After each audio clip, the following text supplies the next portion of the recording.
Mula nang makilala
Napakabuti ng Diyos sa lahat ng panahon.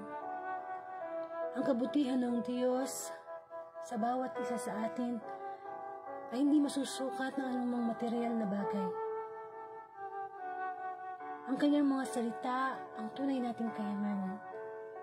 Kaya nawa sa oras na ito ay sama-sama tayong lumapit na may kapabaang loob sa ating Diyos.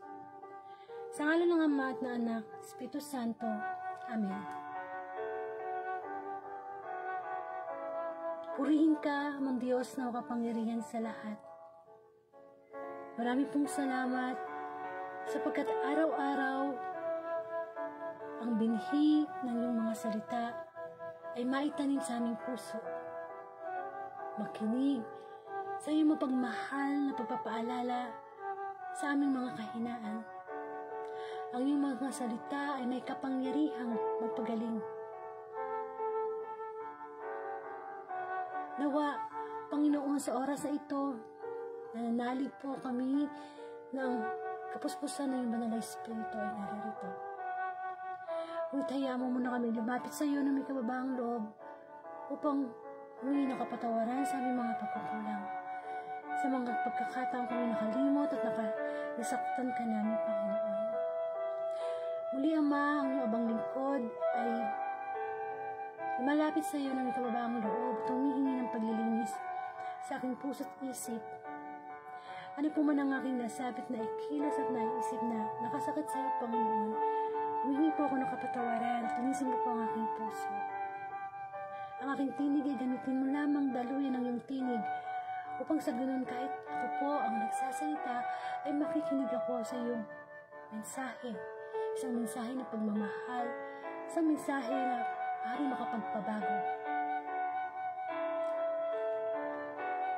Muli, Panginoon, hinihingi ko po sa iyo ang karunungan, ang discernment, kababaang loob, fruit of the Holy Spirit, the love, the peace, the joy, the self-control, my Lord.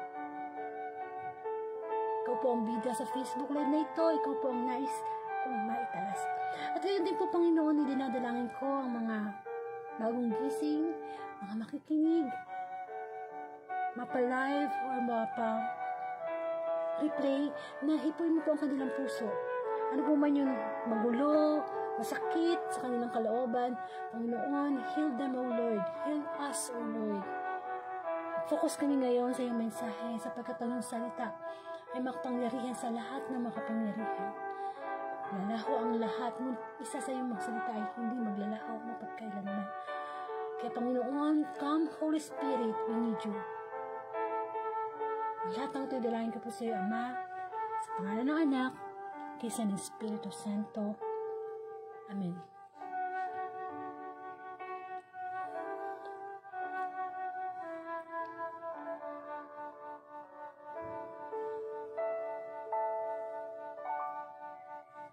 Bigyan po natin ng parangal ang mabuting balita.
Mga kapatid, ang mabuting balita ayon kay San Marcos. Papuri sa iyo, Panginoon.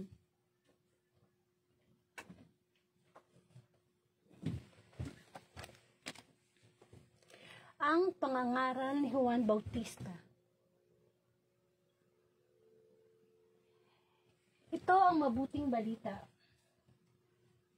tungkol kay Hesukristo na anak ng Diyos, Nagmula ito nang matupad ang hula ni Propeta Isaias. Narito ang sugo ko na aking ipadadalang nauna sa iyo.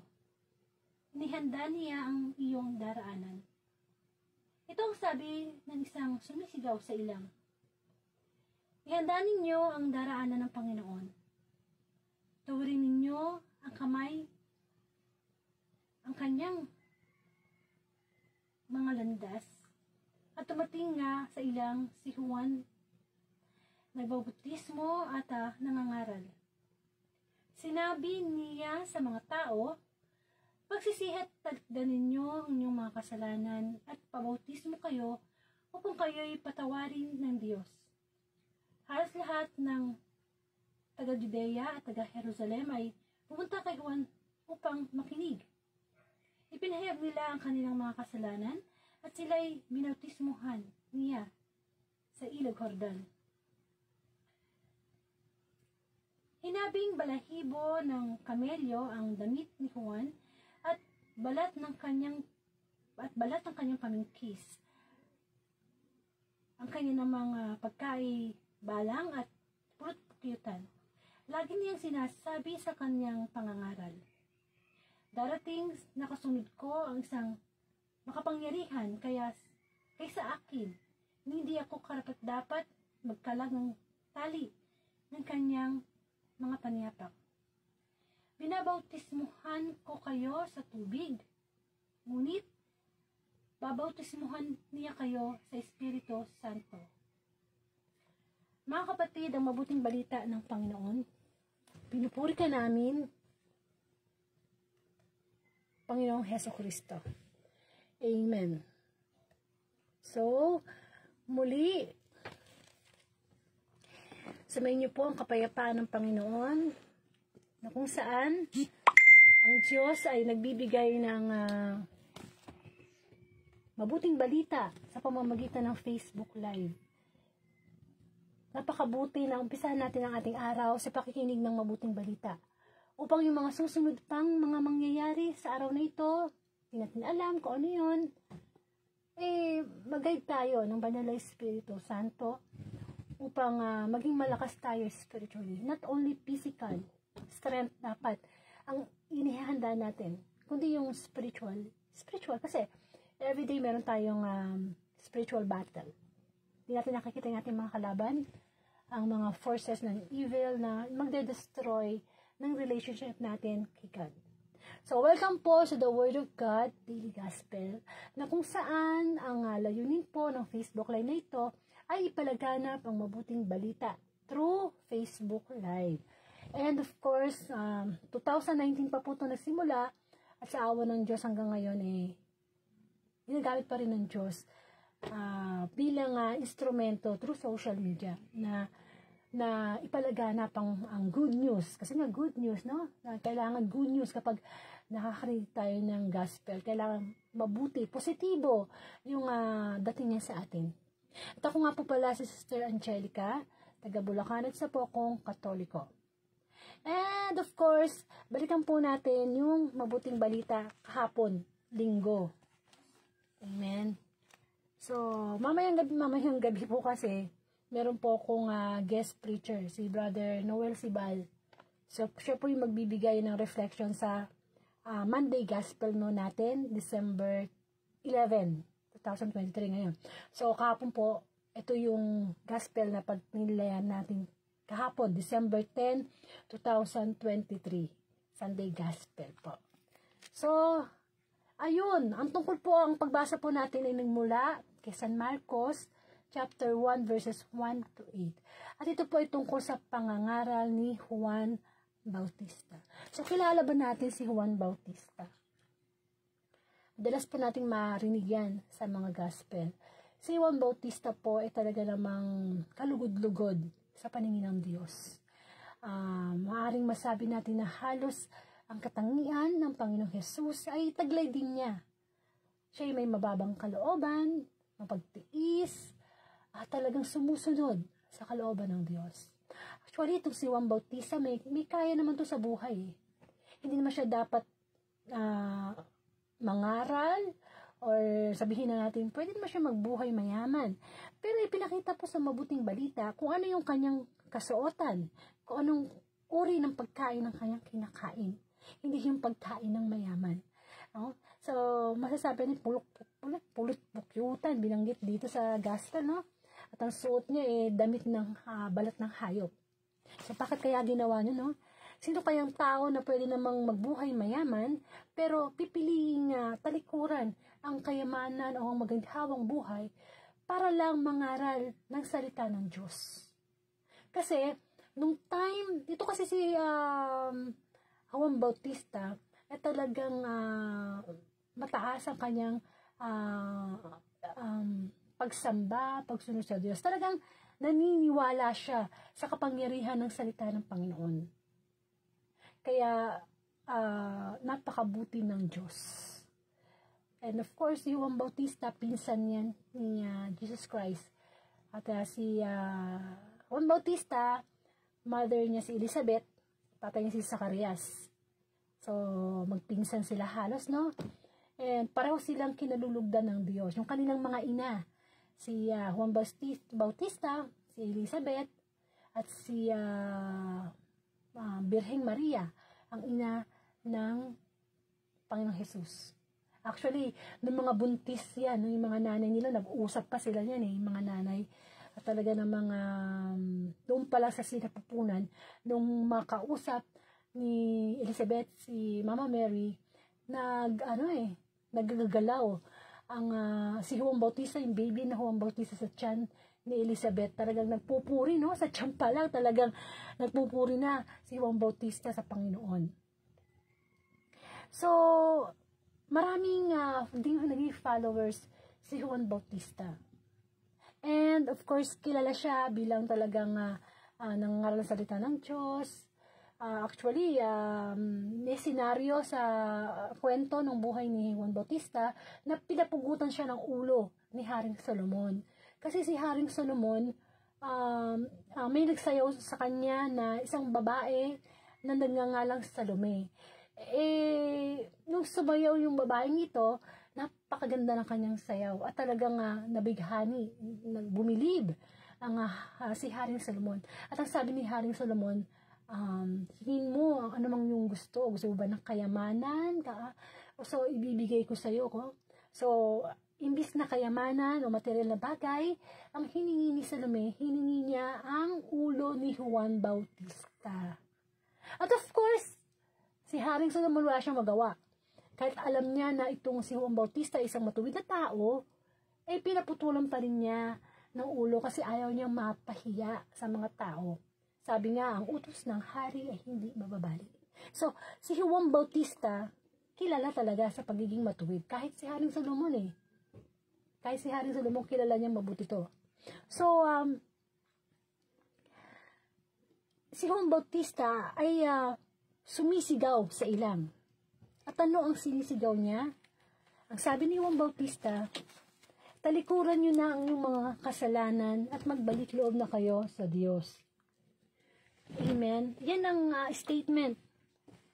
Actually, naging statement din yan ng Panginoong Jesus, yung pagsisihan nyo na ang iyong mga kasalanan at magbalik loob na kayo sa Diyos.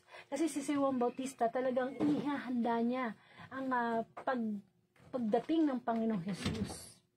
Kasi siya yung nagbautismo sa Panginoong Jesus sa Hilog Jordan sa tubig. So, baptism sa water. Parang tayo, na nung baby tayo, as a Catholic, dinadala tayo sa simbahan at tayo binibinyagan. Which is one of the sacrament ng ating simbahan, yung binyag. Diba? Meron pa kumpil, kasal, confession. Yun. So, si Juan Bautista ay damang-daman niya yung presensya ng Diyos, paghahanda. Alam mo yung talagang inihahanda niya ang mga tao sa pangangaral niya na magbalik loob sa Diyos. Bakit? Kasi mga kapatid, sa buhay natin, lagi tayong nagkakasala, lagi tayong nagkakamali. Whether we like it or not, may nasasabi at naisip tayo na sometimes we cannot control because of our nature, sinful nature. Likas tayong makasalanan. Kaya, sinasabi ni Juan Bautista na talikuran na natin yun. Kasi, Jesus Christ will come anytime na parang magnanakaw. So, ang magnanakaw, kapag pumasok sa bahay natin, hindi yan nagpapaalam. Hindi natin alam kung kailan. So, yun ang dahilan kung bakit ipinagsisigawan ni Juan Bautista na tayo ay magbalik loob na sa Diyos, talikuran na yung ating mga kahinaan at kasalanan hanggat may panahon pa tayo. Kasi nga, ang bawat araw ay pagkakataon para kilalanin, tanggapin, mahalin at paglingkuran ang Diyos. Because God created everything. So, dapat siya yung dahilan kung bakit tayo nagising sa panibagong umaga. Siya yung dahilan kung bakit tayo nagkakape ngayon, nag-aalmusal, naghahanda sa ating pagpasok sa paaralan o sa opisina. Siya talaga ang reason why every beat of our heart, siya. Bawat kurap ng ating mata, siya. So, dapat talagang pinaghahandaan ng bawat araw na inuuna ang Diyos. So, seek first the kingdom of God and everything will be added unto you. Unahin natin ang Diyos. Una siya, bago yung ganito. Una siya, bago yung ganito. So, kaya nga, di ba, dapat everyday, kahit paano, kahit anong ginagawa natin, nakikinig tayo ng gospel. Kasi it will remind us yung pagmamahal ng Diyos at pagpapaalala sa atin sa ating mga kahinaan na nagiging dahilan para tayo magkasala. So, balik loob. Anong pwede nating gawing mga pamamaraan para tayo makapagbalik loob sa Diyos? Kasi, lahat tayo alam natin yung ating kahinaan. Alam natin kung ano yung mga kasalanan ginagawa natin. Wala tayong maililihim sa Diyos. Makakapaglihim tayo sa tao, manuloko natin ating sarili, pero never ang Diyos. Pati ang Diyos ang ating mga kasalanan ginawa kahapon, ngayon, ay hindi pa darating na mga panahon, alam niyo yan eh. So, tatlong pangaparaan na pwede natin gawin para tayo makapagbalik loob sa Diyos. Amen. So, una, nakita natin na sumisigaw si Juan Bautista sa ilang ng talikuran nyo ng inyong mga kasalanan, magsisi na kayo. So, that was the first step. We have to accept na mahina tayo, makasalanan tayo, mali tayong nagagawa sa araw-araw. Yung we recognize our weaknesses. Ganun talaga eh. Kasi hanggat hindi natin inaamin na mahina tayo, makasalanan tayo, na kailangan natin ng Diyos para tayo maging malakas spiritually, hindi tayo makakapagbalik loob sa Diyos. Dapat alam natin yung kinalalagyan natin sa harap ng Diyos. Hindi porke mayaman ka, talino ka, may kapangyarihan ka sa mundo, mataas na yung tingin mo sa sarili mo. Tanging ang Diyos lang ang mataas. Kasi lahat naman na pwede natin ipagmalaki sa Diyos, talino man yan, talent man yan, skills man yan, pahiram lang. Pinapahiram lang sa atin sandali. Temporary lang. Di sa atin. Kaya, lalo na, kapag tayo ay nagagamit natin yung mga resources, mga blessings na binibigay niya sa atin, na hindi siya nag-glorify, mas lalo tayo maging aware na may ng tawad sa Kanya. Kasi, mahalaga yun eh. Mahalaga humihingi tayo ng tawad kasi we never know. Hindi natin alam kung kailan tayo kukunin ng Diyos. Kung kailan darating ang Panginoong Jesus. Well, yung pagdating ng Panginoong Jesus, wala namang nakakaalam. Kahit ang Panginoong Jesus, hindi niya alam. Tanging ang Ama lamang. Pero yung kamatayan natin, sure na sure yan. Pwede tayong mamatay anytime. We cannot say na malakas pa ako ngayon, may plano pa ako sa buhay ko. No. Maraming form ng kamatayan na bibiglain ka. So we have to be ready na nakapagbalik loob tayo each day, each hour, each minute. Kasi, yun ay form ng pagbabalik loob. Yung, kunin ka man ni Lord maya-maya, dahil nadulas ka, nauntog yung ulo mo, o kaya nagdadrive ka, bigla kang binangga, kahit anong ingat mo, yung bang always aware ka na, malinis yung puso mo, yung konsensya mo, wala kang sinasaktan na ibang tao, sinusunod mo ang Panginoon, hindi ka nagiging makasarili. Amen. Paghahanda. God is preparing our conscience. God is preparing our soul. Soul is much important than our body, than our physical body. Kasi yung physical body natin, from womb, mula sa sinapupunan ng ating ina, hanggang sa womb to tomb. Ano bang bigkasin niya, no? Mula sa sinapupunan hanggang sa libingan. So, kailangan preparado. Kasi everyday nagpe-prepare tayo, di ba? Halimbawa, kagabi pa lang, iniisip ko na, ano bang gagawin ko yung Monday? Ano bang mga lalakarin ko? Ano bang dadalhin ko? So, we are preparing for our everyday routine. Our itinerary. So, kung nagpe-prepare tayo sa mga ganyan, not bad. Maganda sa tao ang organized. But, the bad will come kapag wala sa plano natin si God sa day na to. O sa bawat araw. Kasi, maraming tayong pwedeng maging decision na hindi guided ng Holy Spirit. Decision na based on our emotions, based on our feelings, pag nagbase tayo sa feelings natin, sa emotion natin, malamang magiging mali yung ating decision. But if we are guided with the Holy Spirit, yung decision natin will be based on God's Word. Lord, tama ba itong decision ko? Tama ba itong dream ko? Tama ba itong sasabihin ko? Ayun. Kaya it's really important that we are listening to God's voice. Like Juan Bautista. Yung lumalabas sa kanya na sinabi niyang, pagsisihan niyo at talikdan ang inyong mga kasalanan, that was the voice of God. Amen. Boses yun ng Diyos. Ginagamit si Juan Bautista. Kasi, hindi naman bababa si God at siya magpunta sa ilang at sabihin niya, oy, magbago ka na. Oy, magbalik loob. No. The prophet, mga kings, until Jesus Christ, lahat yun pinadala ng Diyos. Voice of God. Until now, sa panahon natin. Yung mga pare, mga preacher, voice of God yan. Kaya pag nakakarinig tayo ng salita ng Diyos, ng homily, lagi natin sa ating isip na this is the voice of God. Not the voice of that person. Kasi yung person na instrument lang yan, daluyan lang. So, kailangan pakinggan natin yung voice of God. At ang pakiusap sa atin ng Diyos na may pagmamahal, tama na yan. Tama na yung bisyo mo. Tama na yung pagiging malungkutin mo. Tama na yan. Hindi kita nilikha sa mundo para maging malungkot, para maging sugapa sa alak, sugapa sa sigarilyo. Hindi kita nilikha for that purpose. Sapagkat ang purpose ni God is to give us good life. Isang buhay na ganap at kasiya-siya.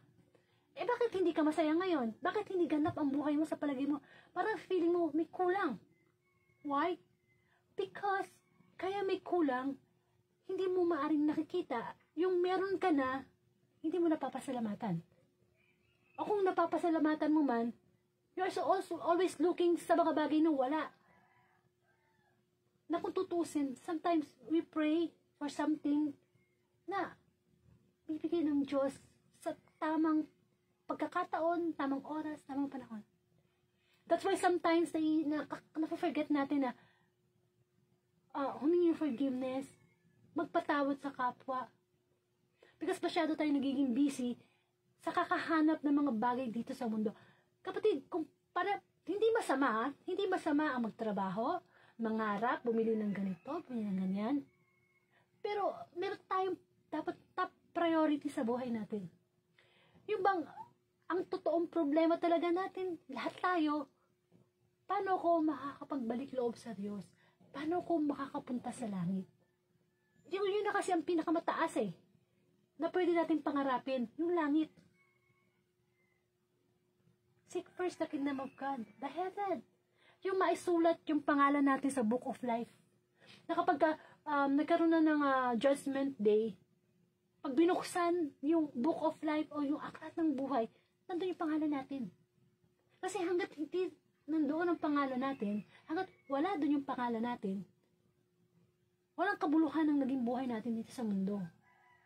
Kahit tayo pa yung mga pinakakilala, mayaman sa mundo. Minsan ang buhay nagiging complicated lamang. Kakaroon tayo ng mga problema sa buhay, sa pity, depression. Why? Because tayo na din kumukuha ng mga stress sa buhay natin. Kung tutusin, simple lang naman ang buhay eh. Simple lang. Actually, makakain ka lang na kahit sabi mo pa 2 beses ng araw eh. Makatulog ka ng maayos kahit sabi mo sa sahig o sa papag na walang kutsyon. Makainom ka ng malinis sa tubig. Makasuot ka ng malinis na damit. Makapagtrabaho ka para meron kang pera. At higit sa lahat, nagagawa mo lahat ng mga yun na may pagpapasalamat sa Diyos. Yun ang totoong buhay. Dumadami lang yung stress natin kasi marami tayong gusto na hindi naman gusto ng Diyos. Amen. Masyado tayo, pera. Hindi masama ang pera, ba't ang pag-ibig sa pera, yun ang masama. Yun ang nakakapagpalayo sa atin sa Diyos.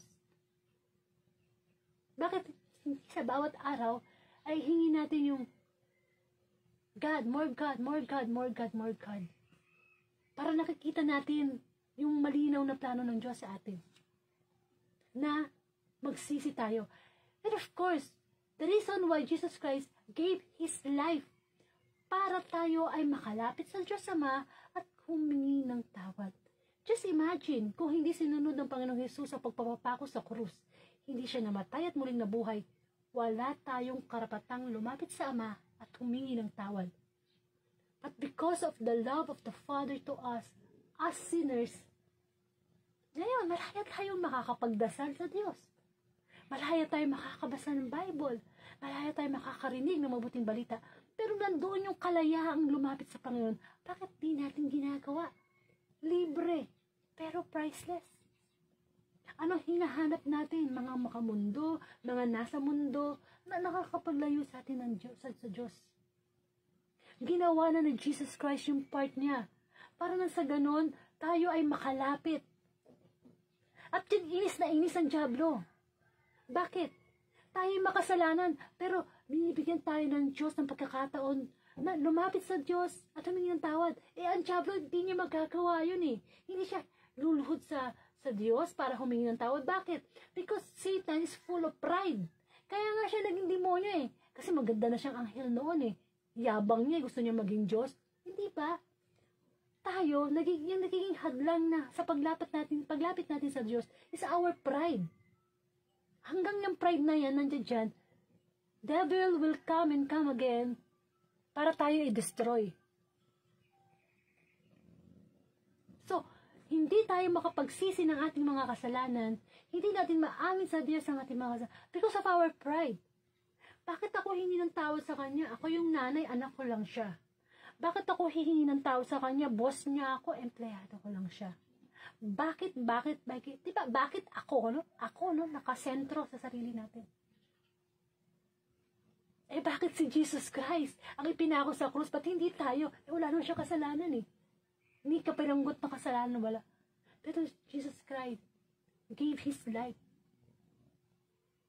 So, mahirap sa ating humingi ng sorry, lalo na kung tayo hindi naman mali.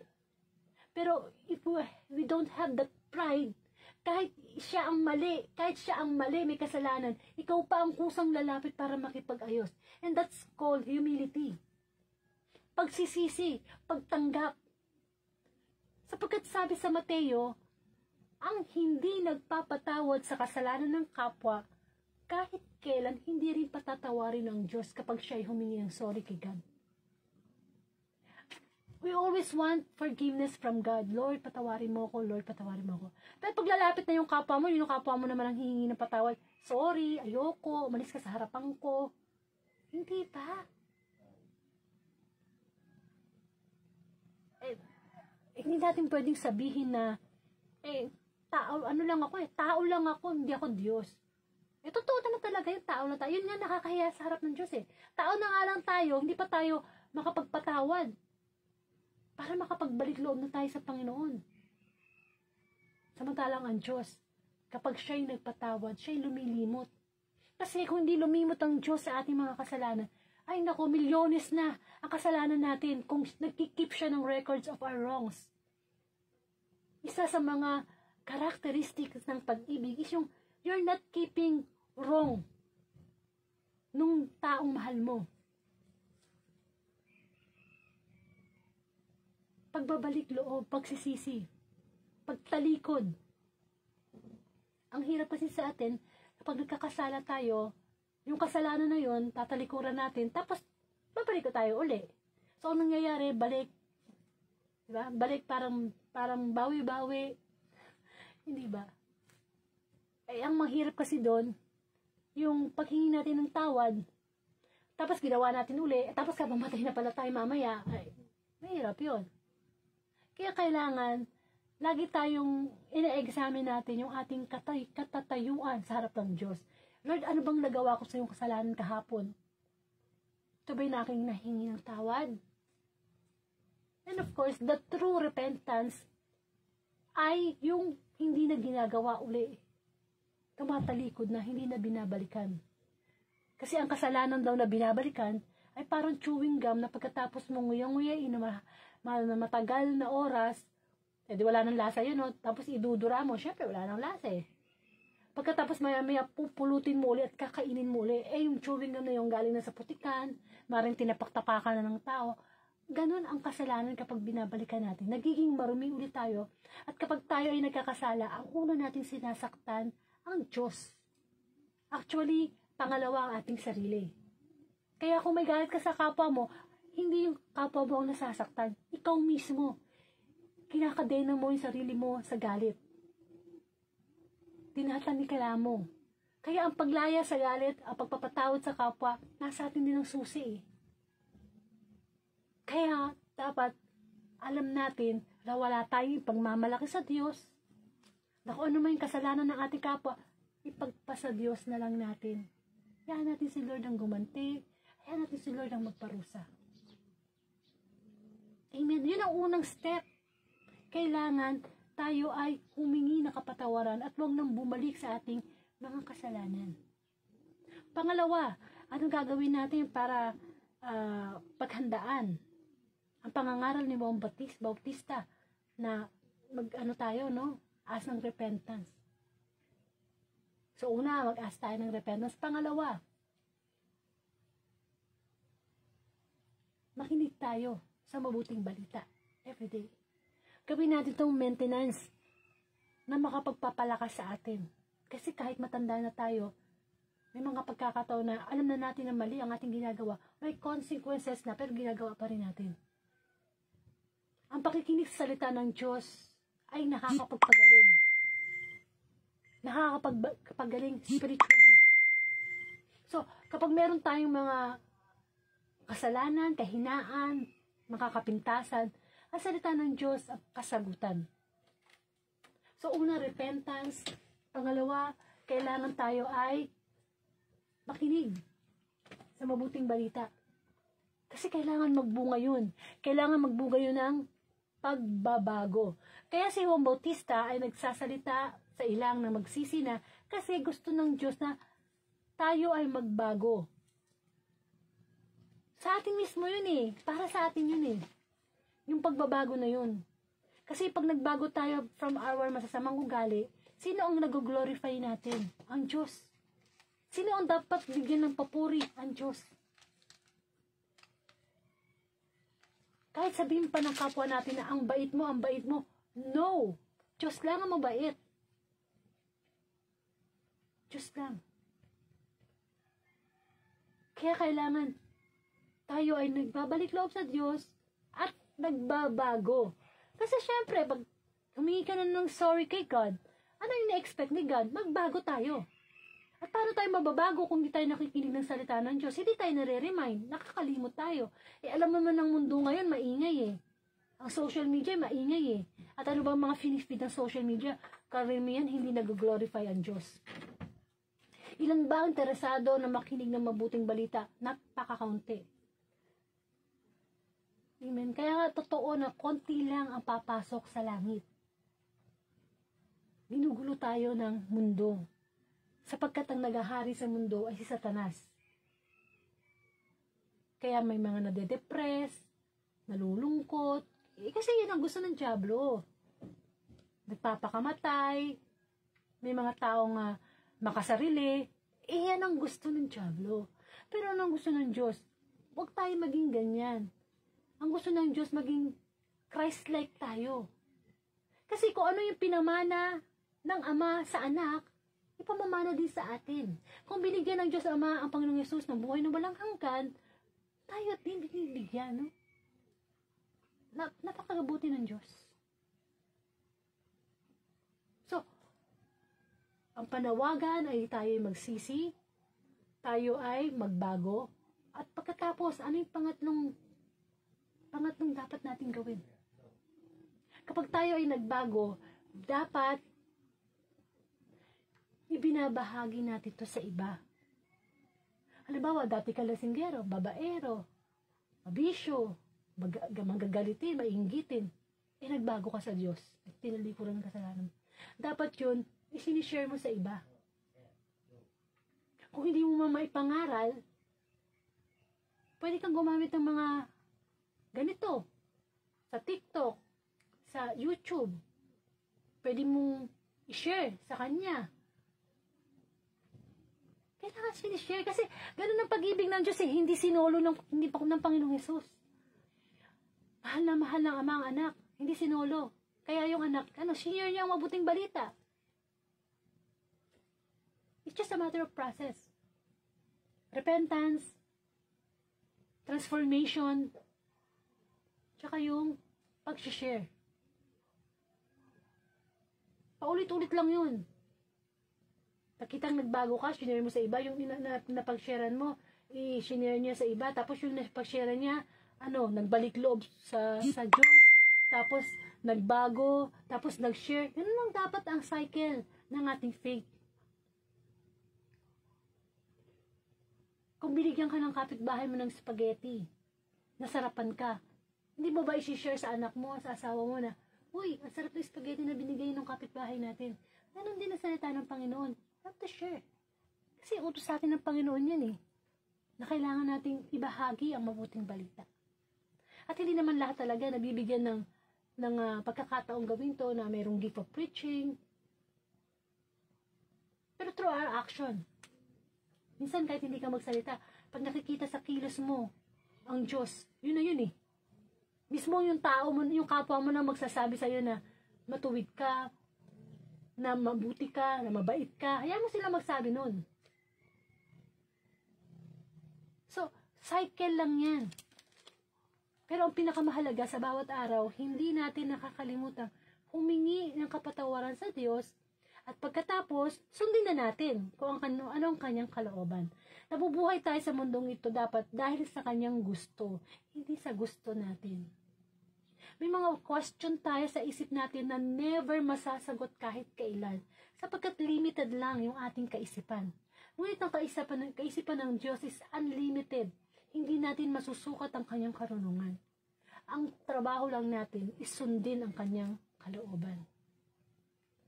Upang sa ganun, makita natin ng malinaw ang kanyang plano sa ating buhay. So, nga lang sinabi ko kanina, tayo, nung mga baby pa, binibinyagan sa tubig. Pero ngayong malalaki na tayo, kahit siguro isang balding tubig, isang drum na tubig ang ibuhos sa atin, magiging ganun pa rin tayo makasalanan at babalik-balik tayo sa kasalanan sapagkat ang gusto ng Diyos na ngayon tayo ay nasa tamang edad na ay magpabautismo tayo sa Holy Spirit.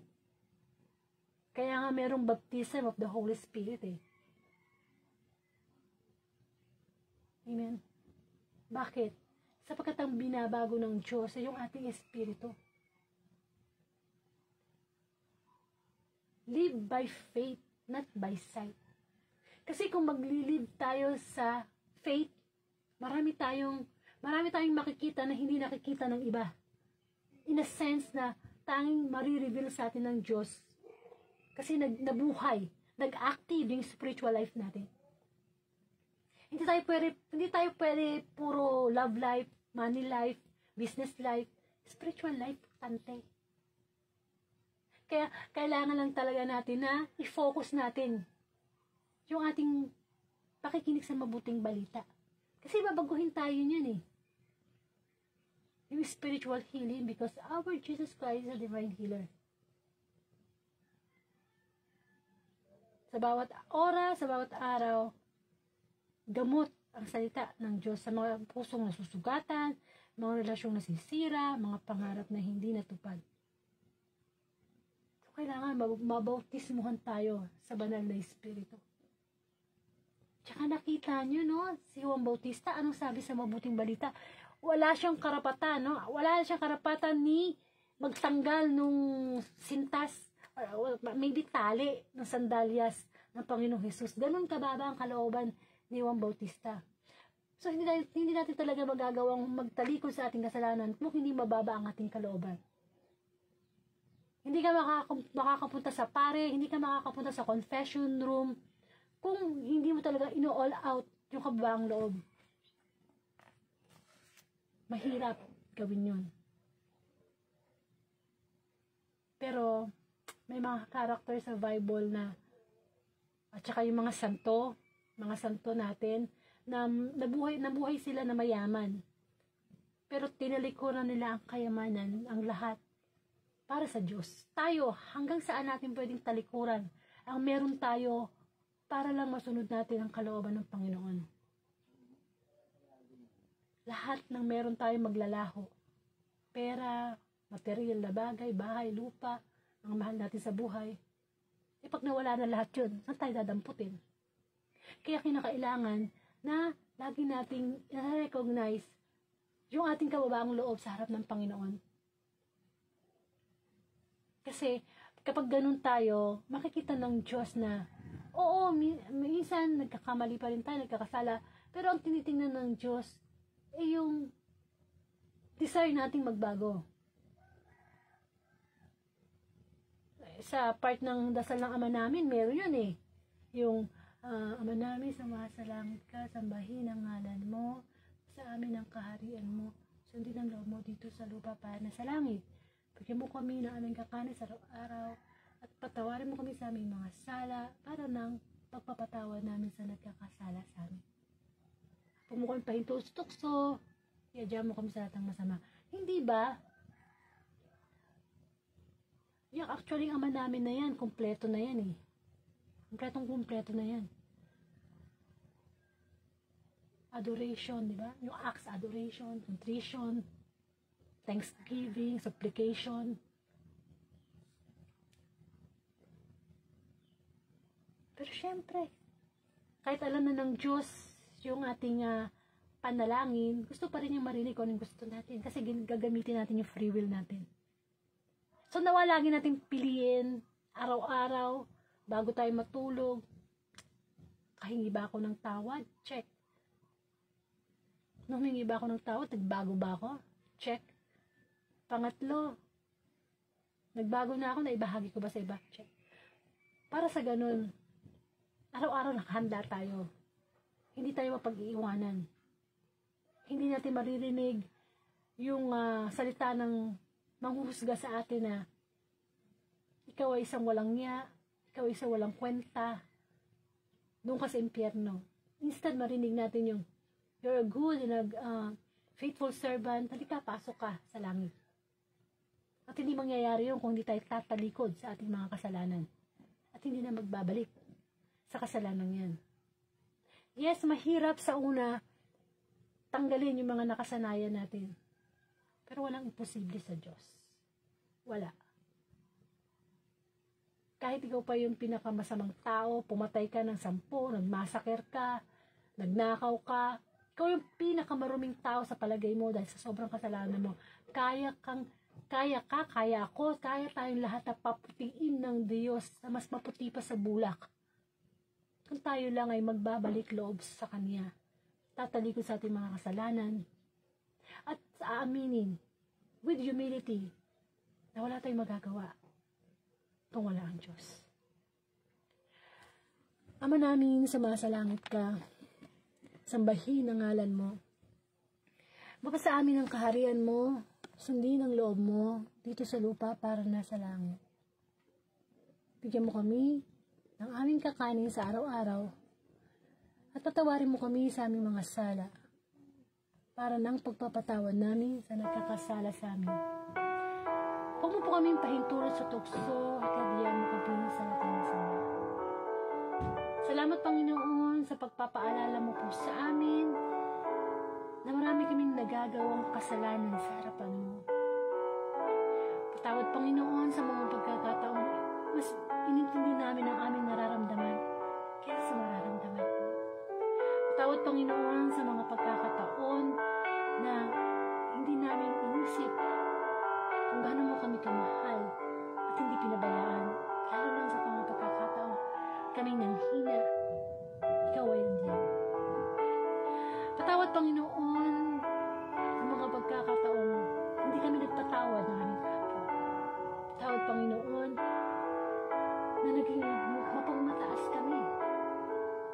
Patawad, Panginoon, sa aming mga kahinaan na ikaw ang higit na nakakaalam. Ngunit, Panginoon, ang kalakasan ay nasa sa iyo. We can do all things through Christ who strengthens us. For God, nothing is impossible. We have to live by faith and not by sight. Lord, tulungan kami. Wala kami magagawa kung wala ka sa amin. Gawin ka namin inspirasyon at gawin ka namin dahilan ng bawat ginagawa namin na may pag-ibig. Dalangin ko lahat ng pamilya, lahat ng tao na nakikinig ngayon. In Jesus' name, ano man ang gumugulo sa ating isipan. God is giving us joy. God is giving us love. Not hatred, not depression, not sadness. But the love of God is the best medicine of our life. The love of God is the treasure that God wants us to have. Mabuti ang Diyos. Sana panahon na para makipagrelasyon tayo sa Kanya ng totoo. Na anuman ang mga kakulangan natin sa buhay, Diyos lang ang magpupuno. Hindi ang tao, hindi ang pera, hindi ang lahat. Ibayan natin ang ating pananalig sa Panginoon. Talikuran natin ang ating mga kasalanan at pagkakilap sa Kanya.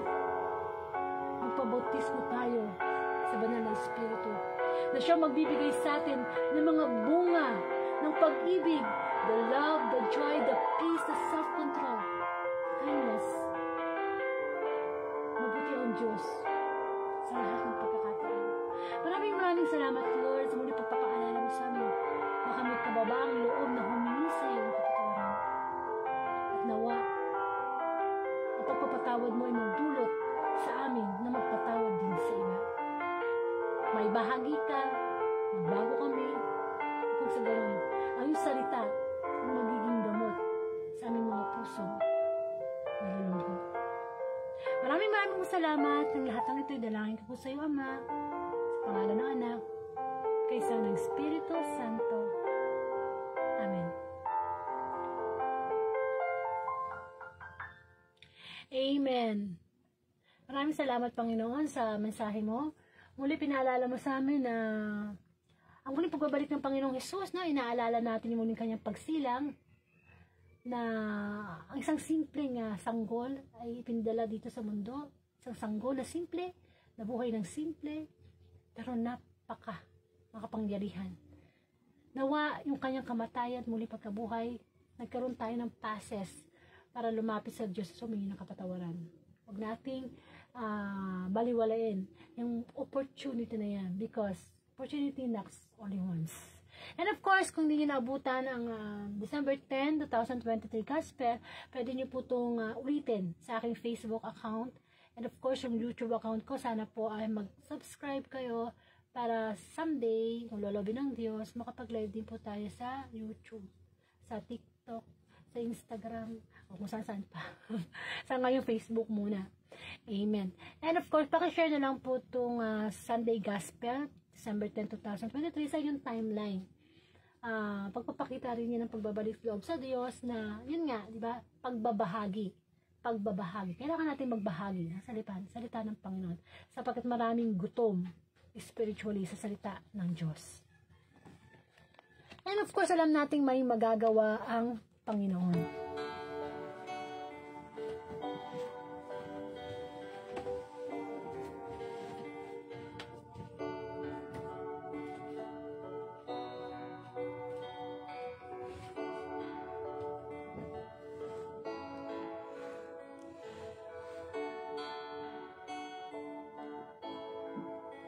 Alam kong may magagawa ang Diyos. Alam kong may magagawa ang Diyos. Kung ako'y magtatapat sa Kaniya'y maglilingkod, alam kong may magagawa ang Diyos. Alam kong diringgin ng Diyos ang samo ko. Alam kong diringgin ng Diyos ang samo ko. Kung ako'y magtatapat sa Kaniya'y maglilingkod, alam kong diringgin ng Diyos ang samo ko. Alam kong may magagawa ang Diyos. Alam kong may magagawa ang Diyos. Kung ako'y magtatapat sa Kaniya'y maglilingkod, alam kong may magagawa ang Diyos. Ang makasama ng Diyos ay tunay. Ang makasama ng Diyos ay tunay. Kung ika'y lalapitan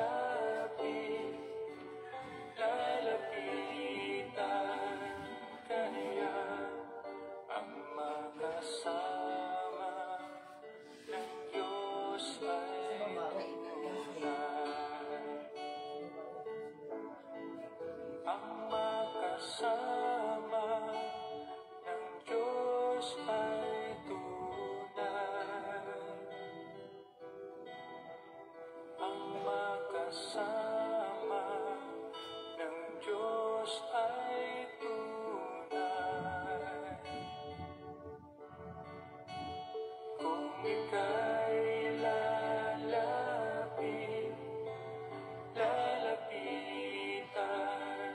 ka niya, ang makasama ng Diyos ay tunay.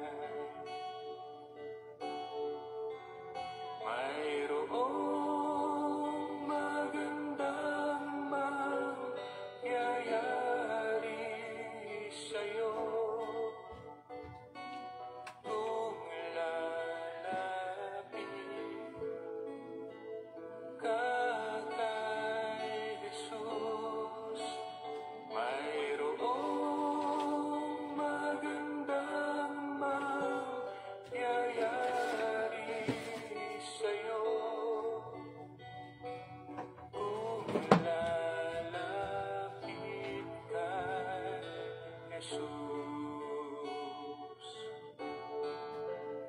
Mayroong magandang mangyayari sa'yo kung lalapit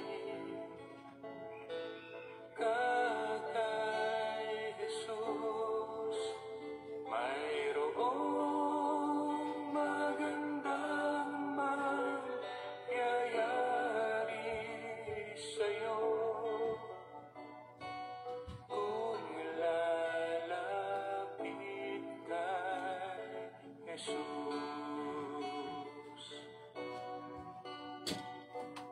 Kung lalapit kay Jesus,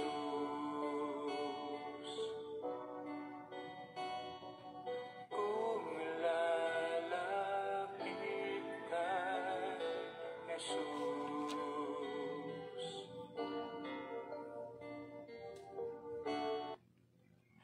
Maraming po salamat, and to God be the glory.